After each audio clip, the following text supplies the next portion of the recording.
नमस्कार विद्यार्थी मित्र. आज आपण BA द्वितीय वर्षातील चतुर्थ सत्रामध्ये असलेल्या लोकसंख्या भूगोलाचा विचार करत आहोत.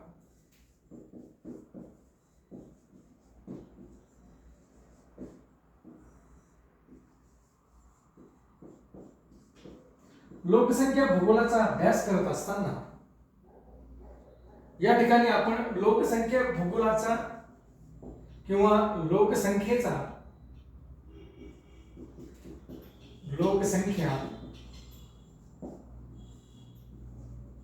अभ्यासाचा विकास स्टडी ऑफ पॉप्युलेशन डेव्हलपमेंट या संदर्भामध्ये लोकसंख्येच्या अभ्यासाचा विकास कशा पद्धतीने झाला या संदर्भात मागील काही तासामध्ये या ठिकाणी आपण बघितलेलं आहे. मित्रहो, या ठिकाणी आपण पाहतोय की लोकसंख्या भूगोलामध्ये लोकसंख्या म्हणजे काय ज्यावेळेस आपण बघतो त्यावेळेस आपल्याला असं दिसून येतं की लोकसंख्या म्हणजे एखाद्या विशिष्ट अशा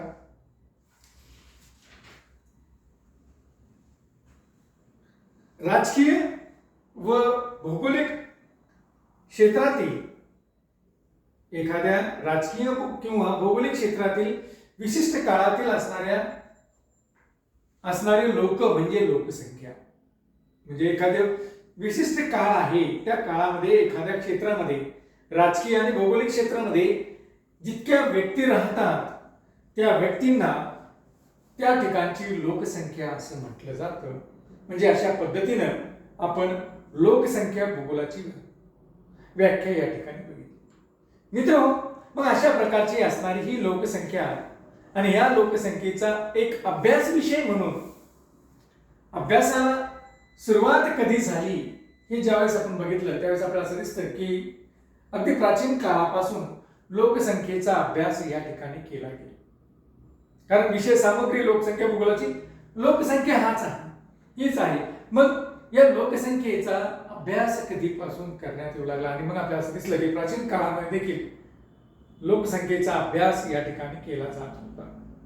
आपल्या भारतामध्ये देखील चंद्रगुप्त मौर्य यांच्या काळामध्ये असणारा जो काही विचारवंत होता कौटिल्य, याने कौटिल्याने देखील लोकसंख्येचा अभ्यास करण्याचा प्रयत्न त्या ठिकाणी केलेला आपल्याला दिसून येतो. म्हणजे याचा अर्थ काय की अगदी इसवी सन पूर्व काळामध्ये देखील लोकसंख्येचा अभ्यास या ठिकाणी करण्यात येत होता. परंतु खऱ्या अर्थानं जे काही अभ्यास सुरू झाला हा जर आपण बघितला तर आपल्याला असं दिसतं की अगोदरच्या काळामध्ये करण्यात येत होता, परंतु त्याच्या फारशा नोंदी ज्या काही आहेत त्या पुसटशा नोंदी त्या ठिकाणी आहेत. अगदी असं ठामपणे त्या विषयाचा मांडणी कोणीही केलेली नव्हती किंवा त्या विषयातील असणाऱ्या घटकांची मांडणी किंवा विशिष्ट प्रकारचा अभ्यास त्या ठिकाणी करण्याचा प्रयत्न नोंदीनुसार करण्यात आलेला नव्हता. परंतु आपल्याला असं दिसतं की मग 1620 मध्ये 20 पासून इंग्लंडमध्ये जॉन ग्रँट नावाचा जो काही शास्त्रज्ञ होता त्या जॉन ग्रँटनं लोकसंख्येचा अभ्यास या ठिकाणी सुरू केला आणि त्याने लोकसंख्येतील लिंग रचना याचा सर्वप्रथम उल्लेख त्या ठिकाणी केला आणि त्या पद्धतीनं त्याची मांडणी करण्याचा प्रयत्न या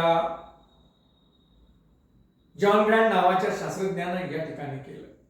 त्यानंतर आपण पाहतोय की जर्मनीमध्ये, फ्रान्समध्ये या लोकसंख्या अभ्यासाचं सुरुवात झालेली आपल्याला दिसून येते.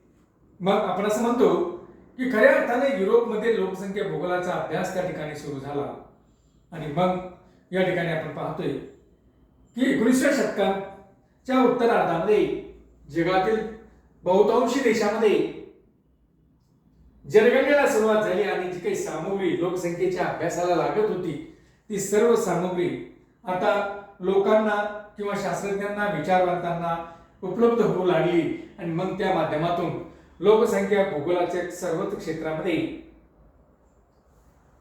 अभ्यास सुरू झाला. सार्वत्रिक अभ्यास लोकसंख्येचा त्या ठिकाणी सुरू झाला आणि मग आपण पाहतोय की अगदी अलीकडच्या काळामध्ये आपण जर बघितलं तर आपल्याला असं दिसेल की या अलीकडच्या काळामध्ये लोकसंख्या एक साधन संपत्ती आहे म्हणून लोकसंख्येकडे बघण्याचा प्रयत्न झाला. लोकसंख्या म्हणजे एक समस्या देखील आहे आणि लोकसंख्या म्हणजे एक साधन संपत्ती देखील आहे असं म्हणून बघण्याचा प्रयत्न अलीकडच्या काळामध्ये झालेला आपल्याला दिसून येतो. आणि त्या अनुषंगाने मग खऱ्या अर्थानं लोकसंख्येचा अभ्यास सुरू झाला. मग लोकसंख्येचा अभ्यास करत असताना लोकसंख्येला एक वेगळं दालन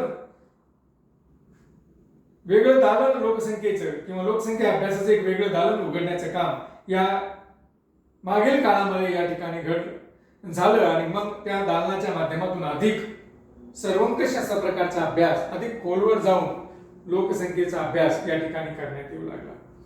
त्याबरोबरच काही विषयाच्या अनुषंगाने जसं भूगोलाच्या अनुषंगाने लोकसंख्या भूगोल, कारण भौगोलिक घटकांचा लोकसंख्येवर परिणाम होतो म्हणून लोकसंख्या भूगोल नावाची एक शाखा या ठिकाणी आपल्याला सुरू करण्यात आलेली आपल्याला दिसून येते आणि अशा पद्धतीने मग लोकसंख्याचा अभ्यास या ठिकाणी झालेला आपल्याला दिसतो. त्यानंतर मित्र आपण पाहतोय की लोकसंख्या भूगोलाची जी काही विविध व्याख्या होत्या या व्याख्यांचाही परामर्श मागील तासामध्ये आपण घेतलेला आहे. विविध प्रकारच्या व्याख्येमध्ये आपण बघितलं की अगदी सर्वसमावेशक अशी व्याख्याची जर व्याख्या आपण बघितली तर आपल्याला असं दिसतंय की ही जी काही सर्वसमावेशक प्रकारची व्याख्या म्हणजे लोकसंख्या, तिच्या विभागणीवर परिणाम करणारे घटक, तिची वाढ, संरचना, स्थलांतर इत्यादीचा भौगोलिक दृष्टिकोनातून अभ्यास करणारे शास्त्र म्हणजे लोकसंख्या भूगोल होय. अशा पद्धतीनं आपण लोकसंख्या भूगोलाची व्याख्या, सर्वंकष अशी व्याख्या ही मागील तासामध्ये या ठिकाणी बघितलेली आहे. त्यानंतर मग लोकसंख्या भूगोलाचं स्वरूप कसं आहे हे जर बघण्याचा प्रयत्न केला तर आपण पाहतो की लोकसंख्येमध्ये ज्या घटकांचा अभ्यास केला जातो किंवा लोकसंख्येच्या ज्या विषयाच्या अनुषंगाने तो बघितलं जातं की म्हणजे लोकसंख्येचा असणारा वितरण, लोकसंख्येचा असणारा संरचना किंवा लोकसंख्येचा असणारा आकार हा ज्यावेळेस आपण अभ्यास करू त्यावेळेस या घटकांचा अभ्यास करत असताना आपल्याला काही सामुग्रीची मदत होते आणि त्यावरून मग लोकसंख्या भूगोलाचं स्वरूप हे ठरत असतं. आणि आपण पाहतोय की हे भौगोलिक दृष्टिकोनातून होतं म्हणून याला भौगोलिक स्वरूप या ठिकाणी प्राप्त झालेलं आपल्याला दिसतं. आपण मागील तासामध्ये ज्यावेळेस लोकसंख्या भूगोलाचं स्वरूप बघत होतो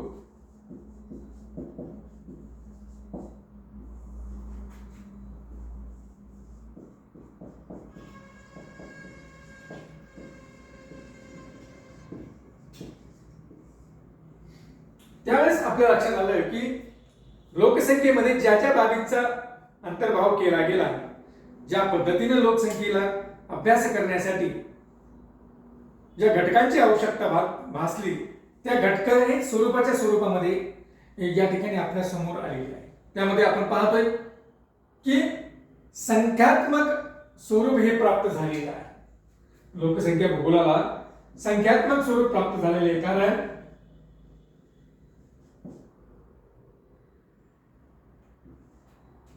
आपण या ठिकाणी पाहतोय की लोकसंख्येमध्ये खऱ्या अर्थानं जर अभ्यासाला सुरुवात झाली असेल तर ती 21व्या शतकाच्या उत्तरार्धामध्ये ज्यावेळेस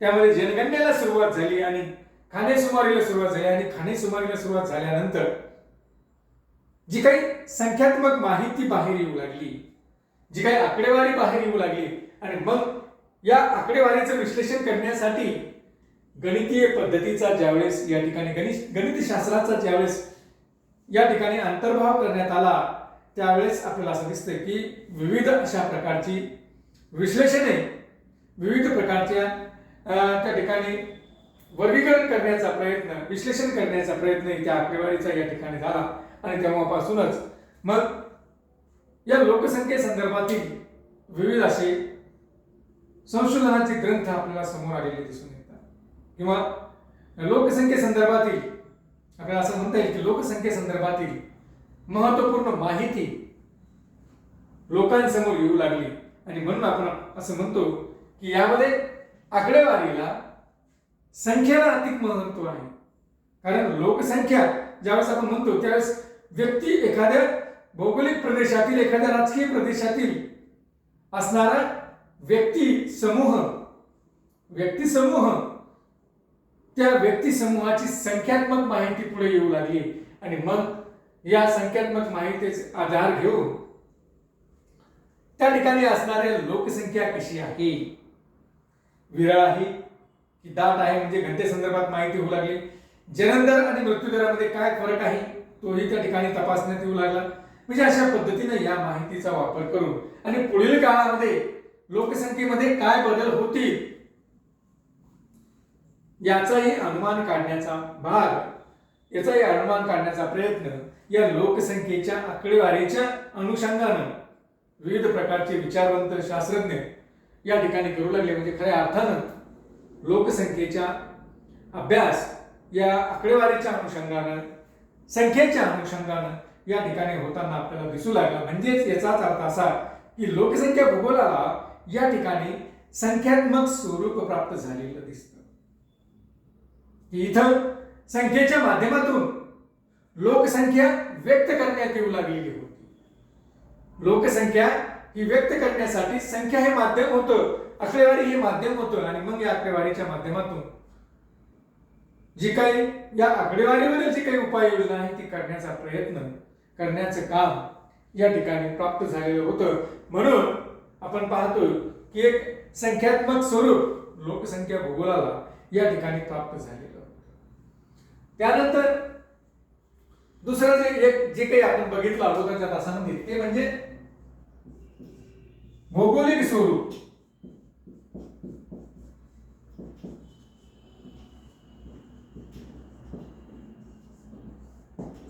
भौगोलिक स्वरूपाचा जर आपण या ठिकाणी विचार केला तर मित्रहो आपल्याला असं दिसून येतं की लोकसंख्या भूगोलाचा अभ्यास करत असताना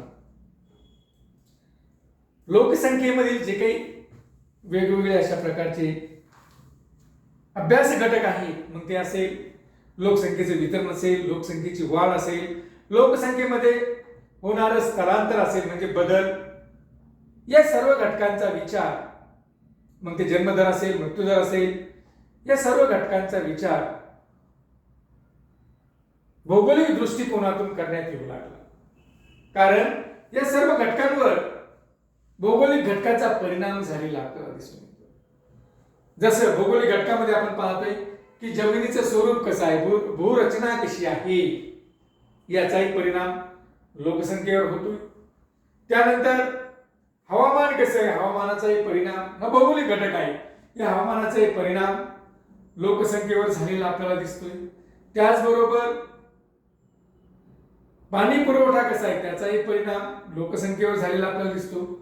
त्या प्रदेशामध्ये असणारी नैसर्गिक साधन संपत्ती कशी आहे, या नैसर्गिक साधन संपत्तीचा परिणामही लोकसंख्येवर झालेला आपल्याला दिसतो. मग तेथील ते लोकसंख्येतील संरचनेमध्ये असणारे विविध जन्म, मृत्यू, लिंग, विवाह किंवा त्या ठिकाणी असणारी घनता, वितरण, या सर्व बाबीवर या ठिकाणी या भौगोलिक घटकांचा परिणाम झालेला आपल्याला दिसतोय. म्हणजे याचा अर्थ असा की भौगोलिक घटक आणि लोकसंख्या यांचा अतिशय जवळचा असा संबंध असलेला आपल्याला दिसतो. आणि त्यामुळे आपण पाहतो की भौगोलिक घटकांचा परिणाम होत असल्यामुळं भौगोलिक घटकाच्या स्वरूपानुसार लोकसंख्या त्या ठिकाणी अस्तित्वात येते. म्हणजे याचा अर्थ असा की लोकसंख्या भूगोलामध्ये लोकसंख्येचं जे काही स्वरूप आहे, लोकसंख्या भूगोलाचं जे काही स्वरूप आहे ते भौगोलिक स्वरूप या लोकसंख्या भूगोलाला प्राप्त झालेलं आपल्याला दिसून येते. त्यानंतर आपण तिसरा घटक जो काही अभ्यासला तो म्हणजे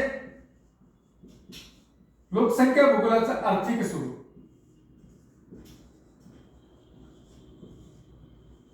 आपण पाहतोय की कारखाने असतील, खाणकाम असेल, उद्योगधंदे असतील, शेती असेल, वाहतूक साधने असतील, हे जे काही उद्योगधंदे आहे हे सर्व लोकसंख्येवर अवलंबून आहे. हे सर्व लोकसंख्येवर अवलंबून आहे. कारण लोकसंख्येवर उद्योग, शेती, कारण या उद्योगधंद्यांमध्ये, या शेतींमध्ये, या खाणींमध्ये काम करण्यासाठी लोकसंख्येची आवश्यकता असते. त्या ठिकाणी लोकांची आवश्यकता असते आणि आपल्याला असं दिसेल की हे सर्व लोकसंख्येवर अवलंबून आहे. तसंच या सर्व, कारण आपण उद्योगधंदे, शेती किंवा वाहतुकीची साधने, ही सर्व जे काही व्यवसाय आहे, निश्चित हे व्यवसाय भौगोलिक घटकांवर अवलंबून आहे असं आपण म्हणू शकतो. परंतु हे जे काही व्यवसाय आहे, हे व्यवसाय त्या प्रदेशातील आर्थिक घटक आहे आणि या आर्थिक घटकाचा परिणाम हा लोकसंख्येवर झालेला आपल्याला दिसतो. आणि मग आपण पाहतोय की एखाद्या उद्योगामुळे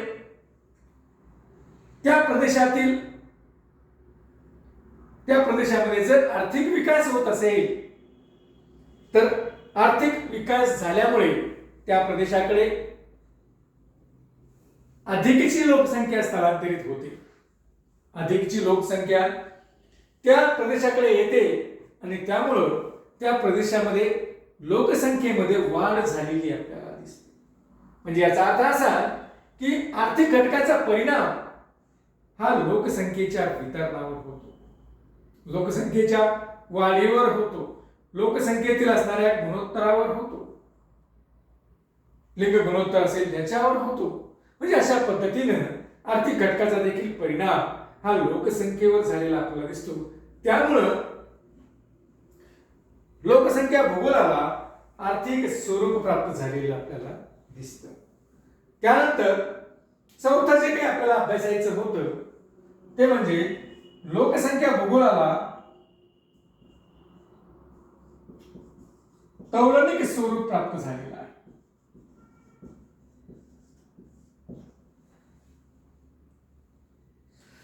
लोकसंख्या भूगोलाला तौलनिक स्वरूप म्हणजे काय की तुलना केल्या जाते.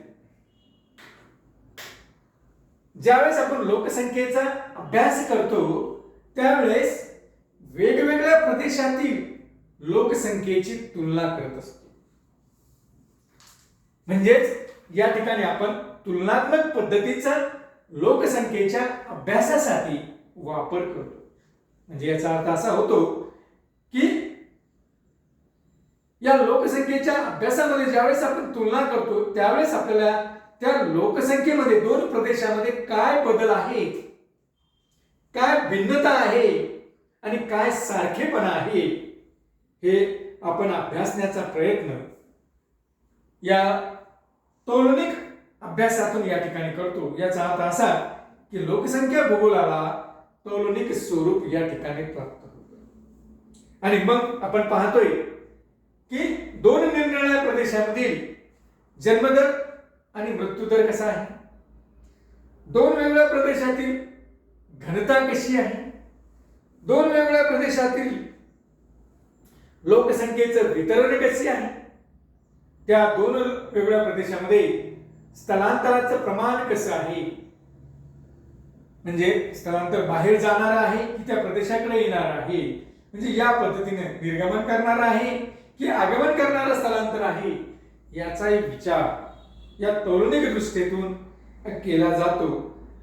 आणि अशा पद्धतीने अभ्यास केल्यानंतर ज्यावेळेस आपण त्या प्रदेशासंदर्भातील काही नियोजन करायचं असेल, त्या प्रदेशाचा विकास करण्यासाठी ज्यावेळेस आपल्याला नियोजन करायचं असेल त्यावेळेस आपण वेगवेगळ्या प्रदेशाचा तौलनिक अभ्यास त्या ठिकाणी पाहतो आणि मग त्यातून एक मॉडेल, एक प्रतिमान त्या ठिकाणी निवडतो की आपल्याला जर या प्रदेशाचा नियोजन करायचं असेल विकासाच्या दृष्टिकोनातून तर या ठिकाणी अशा प्रकारचं अशा पद्धतीनं जायला पाहिजे, अशा पद्धतीनं या ठिकाणी लोकसंख्येचा विकास या ठिकाणी करायला पाहिजे, त्या प्रदेशाचा विकास करायला पाहिजे. म्हणजे तौलनिकता ही या ठिकाणी येते आणि मग या तौलनिकतेतूनच त्या प्रदेशाचा अभ्यास करण्याचे काम या ठिकाणी केलं जातं. कारण नियोजनामध्ये त्या प्रदेशाचं जर नियोजन करायचं असेल किंवा निरनिराळ्या प्रदेशाचं जर नियोजन आपल्याला करायचं असेल तर आपल्याला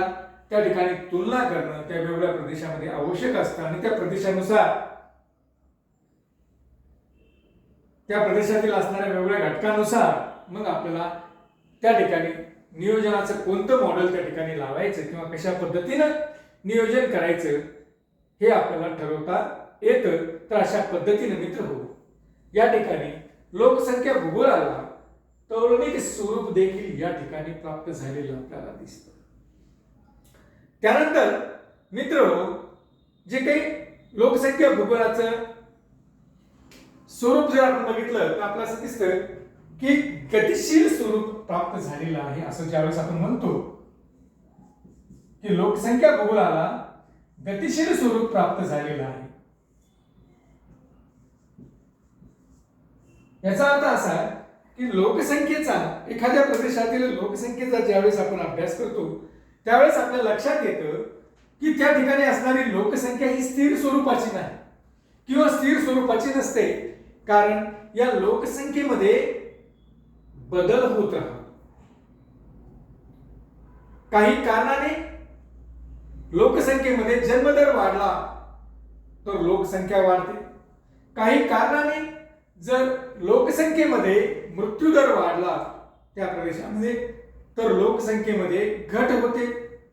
किंवा काही वेळेस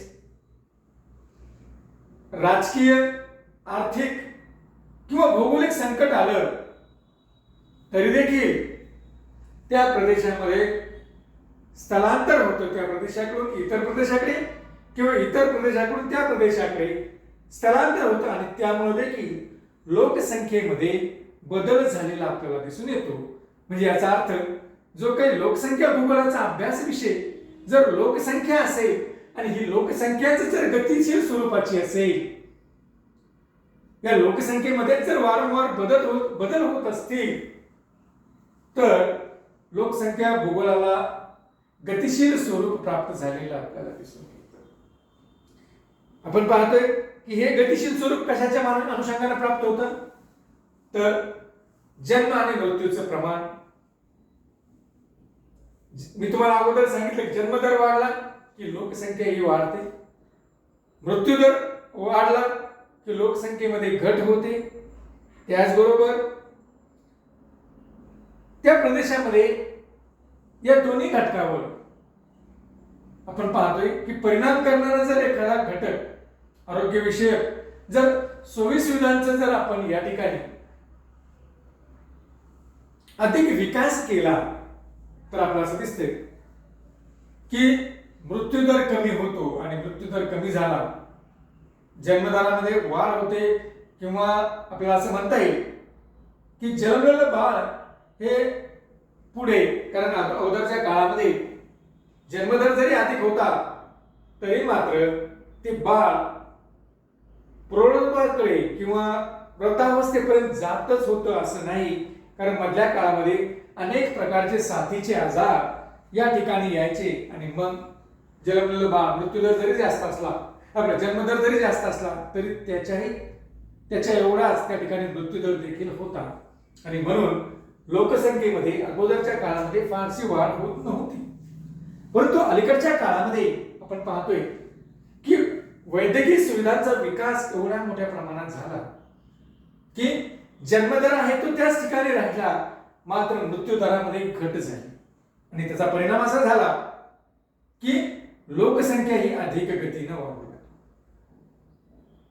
मित्र, याच्याही पुढे जाऊन आपण असं म्हणू शकतो की ज्या राष्ट्राचा आर्थिक विकास चांगल्या पद्धतीने झालेला आहे त्या राष्ट्रांमध्ये बघा गतिशील स्वरूप आहे. एक पुन्हा वेगळं उदाहरण मी तुम्हाला या ठिकाणी देतो की ज्या राष्ट्राचा आर्थिक विकास चांगल्या पद्धतीने झालेला आहे निश्चित त्यांचा राहणीमानाचा दर्जा देखील उच्च स्वरूपाचा आहे. आणि राहणीमानाचा दर्जा जर उच्च स्वरूपाचा असेल तर अशा देशांमध्ये, अशा प्रदेशांमध्ये जन्मदर हा आपोआपच कमी झालेला आपल्याला दिसतो. मृत्यूदर तर त्या ठिकाणी कमी आहेच आहे, पण जन्मदर देखील कमी झालेला आहे. कारण राहणीमानाचा दर्जा वाढवण्यासाठी, आपलं स्टेटस वाढवण्यासाठी या समाजातील लोक जन्मदर वाढू देत नाही किंवा मुलगा किंवा बाळ जन्मालाच घालत नाही.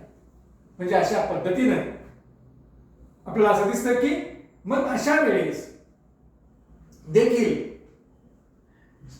लोकसंख्येमध्ये घट झालेली आपल्याला दिसते. म्हणजे लोकसंख्या काय आहे? एक गतिशील स्वरूप आहे. विकास नसला किंवा अप्रगत असेल तरी लोकसंख्या वाढते, विकास नसला तरी रोगराईने लोकसंख्या वाढते. त्याच पद्धतीने लोकसंख्या कमी होते. त्याच पद्धतीने विकास जरी झाला तरी देखील लोकसंख्या ही घटण्याचं काम या ठिकाणी आपल्याला दिसून येतं. म्हणजे अशा पद्धतीने मित्र हा एक गतिशील स्वरूपाचा घटक आहे. आणि मग लोकसंख्येच्या या गतिशील स्वरूपाचं किंवा परिवर्तनशील स्वरूपाचा अभ्यास हा लोकसंख्या भूगोलाच्या अनुषंगाने लोकसंख्येचं स्वरूप म्हणून या ठिकाणी करण्यात येतो. म्हणजे मित्रहो, अशा पद्धतीनं आपण लोकसंख्या भूगोलाचं स्वरूप कसं असेल किंवा कसं आहे हे या ठिकाणी बघितलेलं आहे. धन्यवाद.